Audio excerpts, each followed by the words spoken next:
A subscriber named Jordan Tiggs sent me this Hot Wheels 1969 custom AMX. This casting is based on the 1968 AMX two-door fastback sports coupe. Someone back in the day decided to change this from a green AMX to a blue one, and Jordan has asked me to change it back. I normally can't accept subscriber cars for restorations as I get way too many requests. But this one is interesting in that it's painted and that the paint is in pretty good shape. These painted cars can sort of be thought of as tiny time capsules. Depending on when it was painted and the condition it was in just before it was painted, there could be a mint body underneath all this paint. The original paint unfortunately is a loss. I've tried in the past to remove the top layer of paint without harming the original paint and have had very mixed and disappointing results. What is more interesting for me though is not the paint, but the nickel plating. Mattel nickel plated the cars they painted in Spectraflame. Most of the videos you've seen thus far, the nickel plating has been worn or corroded off. But this car could have its nickel plating intact due to the thick paint that's been protecting it all these years. So the first thing I'll do is take the car apart. Luckily whoever painted this car was not the worst at painting, and was able to keep most of the paint on the body and not get any of it on the interior plastic. The base has a little I'll need to contend with later, and the windshield will be a story unto itself. So I'll go ahead and spray this car down with paint stripper and see if we struck gold, or nickel. And holy cow, almost all the nickel plating is intact. There's a couple areas with some light corrosion, but for the most part it's all there, as shiny as the day it was put on. The areas that have corrosion are the places where the blue paint chipped away, so this car must have been painted very early in its life. Obviously, this is not something I get to see every day. You would have to destroy a mint Redline to have what I'm holding in my hand here. So, to say the least, I was pretty excited. To back up just a little bit, I should say that getting all this paint off was a bit of a pain. The person who painted it decided to also paint some of the engine. Not wanting to harm the nickel plating, I used a lot of paint stripper and toothpicks to remove all the blue paint.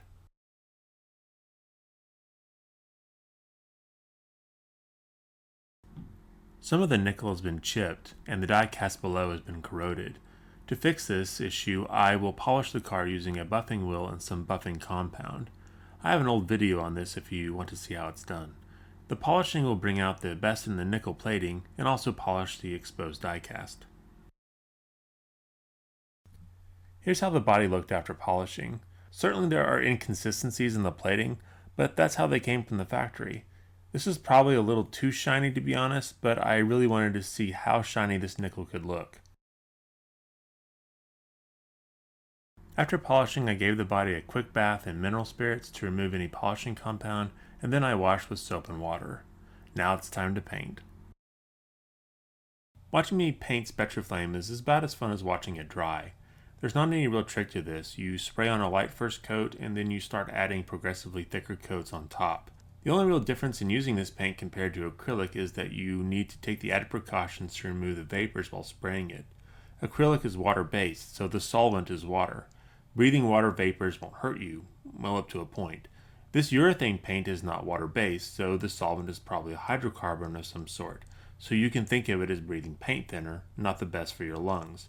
Since acrylic is water-based, your body can get rid of it, but urethane is not that easy. I bring all this up as many people have said that they want to give restoring Redlines a try, which is great, but you do need to be aware that there are some dangers in doing it if you use these urethane-based paints. So here's how the paint turned out after about 4 days of curing. You don't need 4 days of curing, but that's how long it took for me to get back to this. It doesn't look that bad, but that's no excuse not to go ahead and polish it, which I do with a cotton buffing wheel and some polishing compound. The trick to polishing is staying away from any sharp edge, and try to only polish the flat surfaces. Through the course of polishing the flat surfaces, it's likely you will hit the edges a few times, and this will polish them. However, it's the flat surfaces that give a shiny look, not the edges. Here's how the paint looked after polishing. So let's talk about the windshield. In the course of cleaning off all the paint, the windshield cracked, probably due to the solvents I was using, along with the age of the plastic. This is rather unfortunate and something I'll mess around with fixing later. However, not all is lost, as there are plenty of people out there making replacement parts for these cars, and thus I was able to procure a newly cast windshield from an eBay seller. He sent a card with the windshield with his eBay store link if you're interested. This windshield casting is really well made, but it's a little bit fogged. To fix this, I'll polish the windshield just like I did the car body, and this will clear up most of the fogging. Once the windshield is in the car, it will be unlikely anyone will notice that it's a reproduction. One thing to note about these reproduction windshields is that they don't fit the cars right out of the bag. You need to heat the plastic up with a hairdryer and then press them into place. As they cool, they'll take on the new shape of the car you place them in. Failure to do this gives really bad results, so be sure you do this step. Moving on to the base, I start by clipping off the wheels with end cutters. A lot of people seem to be bothered by clipping these off.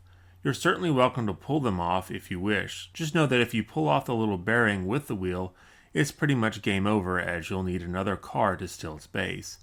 These axles are crimped in, and if you pull them out to fix the bearing, you'll never get them back in the way they were originally. The wheels are easily replaced, the bearings are not. The base has several blue paint splatters on it that I need to remove. I don't want to spray the whole base, so I spray some of the paint stripper into a paper cup and then use a disposable paintbrush to apply the mix directly to the blue paint to remove it. Once the paint is removed, I need to address the oxidation, most of which is around the writing on the bottom. The easiest way I have to remove this is by using my electro polishing kit, which takes only seconds to remove the oxidation. The electro polishing kit will leave some black residue on the base due to me using a higher voltage than what is required. It's easy to remove with some rubbing compound and a toothbrush. The end result is a nice and shiny base that took less than 3 minutes to achieve. So next I need to add a taillight. This always irritates people when I use a red Sharpie for this, but I really haven't found a better solution. Sharpie is transparent, easy to apply, and darkens as you add more layers. It gives a uniform look compared to paint and is more durable than airbrushing acrylic. The metal underneath shines through and gives a 3D effect. It's easy to remove and works under clear coats, which is what I'll be doing next to protect it. I realize it seems cheap, but sometimes cheap works, at least for me. So now I need to attach the new wheels to the bearings. I find the easiest way of doing this is to place the wheel on the end of the bearing and then use an axle bender behind the bearing to give it support. Then use my thumb to press the wheel all the way on. I buy all these wheels and the tool from redlineshop.com.